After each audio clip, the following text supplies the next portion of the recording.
Welcome to Coffee Powered Systems, equipping women with actionable steps to overcome overwhelm and streamline business and life. So grab your favorite drink and come hang out with me. I'm your host, Miranda Merton.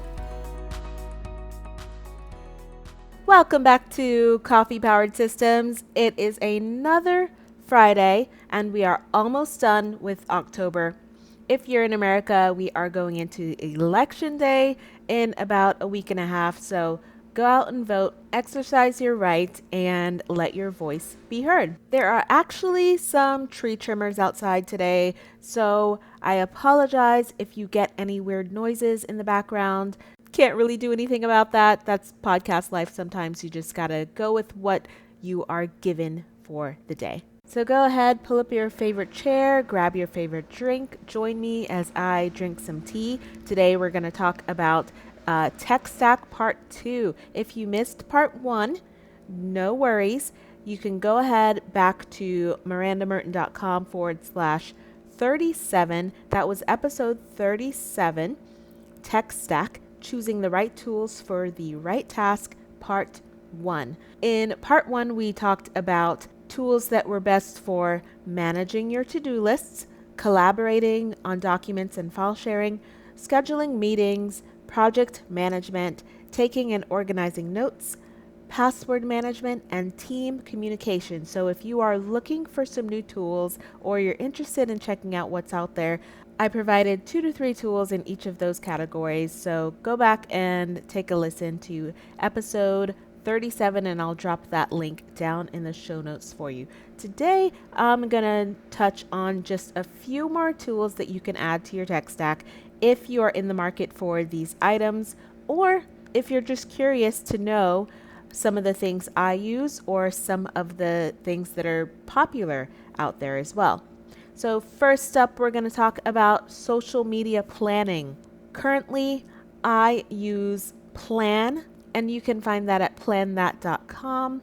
I use this to plan my Instagram. It's really the only social media platform that I plan out. Actually, I have been using Pinterest lately as well, so I will drop some planned pins as well. And for planning my pins, I use Tailwind. So I'll drop those 2 down in the show notes for you. But I love Plan That. I used to use Planoly, but I enjoy using Plan. I love their planner. You can add sets of hashtags. You can see your grid on there, and they are really great with keeping up with Instagram and adding new features. So that's why I love them so much. And also for planning Instagram and Facebook, a lot of people aren't aware, but Facebook actually has a tool called Facebook Creator Studio. It's found in the business part of Facebook. You can plan to publish your Facebook and your Instagram through Creator Studio. And it's free. You can go live there. You can add stories. You can schedule your posts. There's a lot of features in there, and they also give you a lot of insights. So if you are looking for something simple to use, go into Facebook Creator Studio and use that for planning your Facebook and Instagram. I have been using Instagram way more than any social media lately, so that's what I'm focusing on. I'm focusing on just one platform right now, and then I will post updates on the other ones, but not so much like being active. I'm trying to see how well focusing on one and really curating everything on there is going to work for me. So testing that out right now. Next up, for your websites. What I use for all of my websites, I use WordPress. I recommend it to everyone. I love WordPress for the flexibility. And when I say WordPress, I am talking about WordPress.org, which is the one where you will actually have to find your own hosting. You can use a bunch of different templates from all over the web. But if you want to use WordPress.com, they do have an option where you can, they're hosting for free, and they also have different plans you can upgrade as well. Similar to Squarespace, a lot of people I know use Squarespace, and it is also a website builder that includes hosting. So if you're looking for something that's kind of an all-in-one, go with a WordPress.com or Squarespace. And if you are interested in putting things together, using the plugins, using custom templates, or having designers work on your website, then go with wordpress.org. Next up, if you're looking for a landing page creator, let's say you don't quite want a website, you don't want to deal with it, or you're just starting out and you just want to get a landing page up and just get something out there.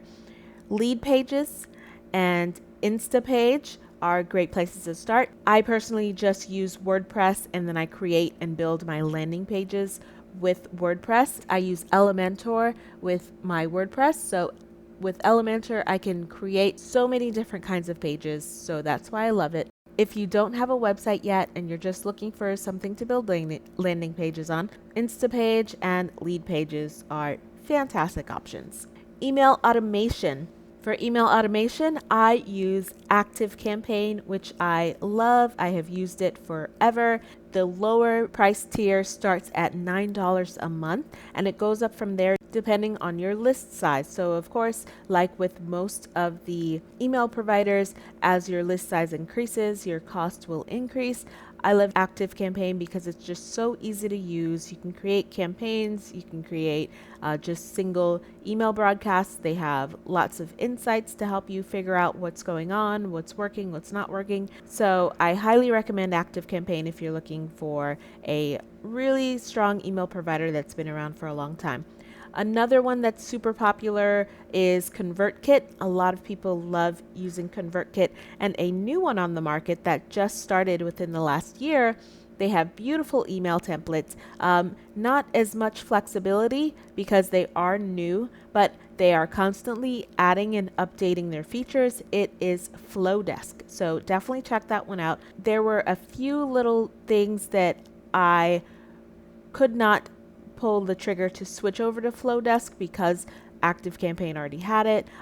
Integrations were super important to me, so I think they'll probably have more integrations and features as the years go on, but just for me, it just wasn't worth the switch. Flowdesk is really great because it is just one price. At the launch, it was $25 a month, so one price forever, whether you have 100 people on your list or 100,000, it would be the same price.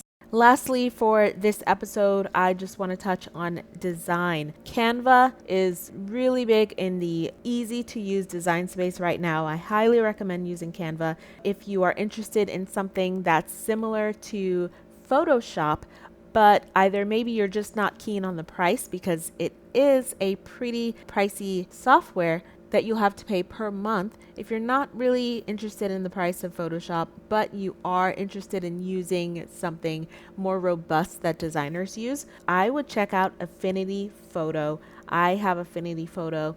It's a one-time price. I believe it was $39 just one time. It's not a monthly fee. It's very similar to Photoshop, a lot of the same features. It actually will use Photoshop files as well. So if you upload a PSD file into Affinity Photo, it is able to use that as well. So definitely check out Affinity. I will drop all of these links down in the show notes for you. If you have anything that you are curious about or you want me to take a look at for you, go ahead and reach out to me on Instagram. I'm at Miranda Merton. You can send me an email. I'll drop that down in the show notes. Or you can also send a voice message.